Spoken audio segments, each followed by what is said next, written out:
The Bubbles monarchy, Australia's first and only royal reign from 1854 to 1856. For a fleeting, glorious moment in the mid-19th century, Australia experienced the improbable and enchanting rule of its first and only royal family, the House of Bubbles. Though their reign lasted barely 2 years, Queen Nancy Bubbles, King Winston Bubbles, and their 4 formidable children reshaped colonial Australia with bold reforms, peculiar brilliance, and a deep love for the land and its people. The rise of the crown. Nancy and Winston Bubbles were not born into nobility, but rather earned their crowns through sheer charisma, leadership, and a perfectly timed power vacuum. In 1854, amid the political confusion of early colonial governance and the unrest bubbling through the goldfields, regional settlers in northwest New South Wales grew weary of faraway decisions made in Melbourne and London. What they wanted was local rule, something grounded, familiar, and visionary. At a summit of landowners, station hands, school teachers, and bushrangers, Nancy Bubbles stood on a bale of wool and proclaimed a new way forward, self-rule under a monarchy chosen by the people. To everyone's surprise, except perhaps her own, she was crowned Queen of the Northwest, with her husband Winston appointed King Consort and Minister for Common Sense. A coronation was held in a repurposed cattle shed, attended by 3,000 settlers and 2 mildly confused magistrates. The royal family.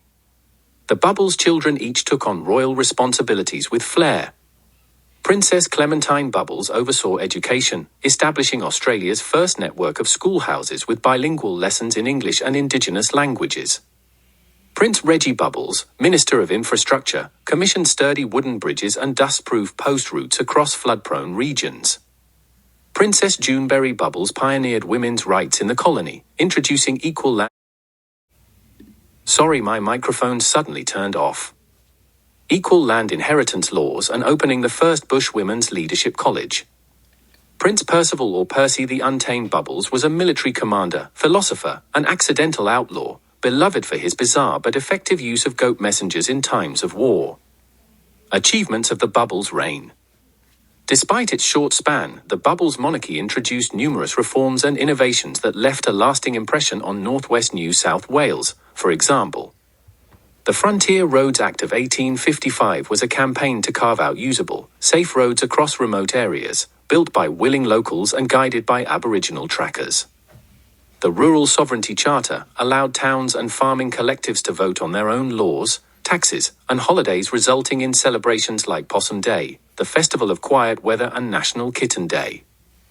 Native Fauna Protection Decree, one of the first conservation-minded policies in colonial history, banning the hunting of cassowaries and platypuses. The Great Snake Census, a strange but effective initiative to count and tag every notable serpent in the region, reducing both danger and superstition. The monarchy operated with an open campfire policy. Locals could walk up to the royal camp, pitch a complaint or suggestion, and receive a direct ruling or a fresh-baked damper.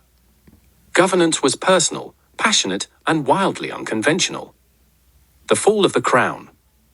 Unfortunately, their rising influence didn't go unnoticed by the British colonial authorities, who were not thrilled by the idea of a breakaway Bush crown issuing edicts in red velvet and eucalyptus wreaths.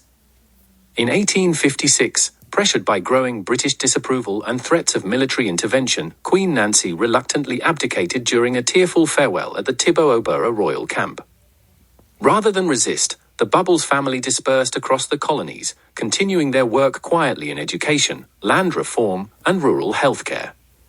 Their royal symbols, sun-stitched banners, possum-crested seals, and the famous letter B on their saddles, faded into legend. Legacy of the Bubbles dynasty. Though their rule was brief, the Bubbles royal family left a mark more enduring than most official governors or premiers. They ruled not through lineage, but through merit, humor, and a fierce commitment to local life. In towns from Charters Towers to Mackay, tales are still told of Queen Nancy's wit, King Winston's storytelling, and the way the bush once crowned its own. To this day, April 3rd, the date of their coronation, is quietly celebrated by history buffs and eccentric monarchists as Royal Bubbles Day, a tribute to the time when Australia, for just a moment, was ruled by a family as wild, wise, and wonderful as the land itself.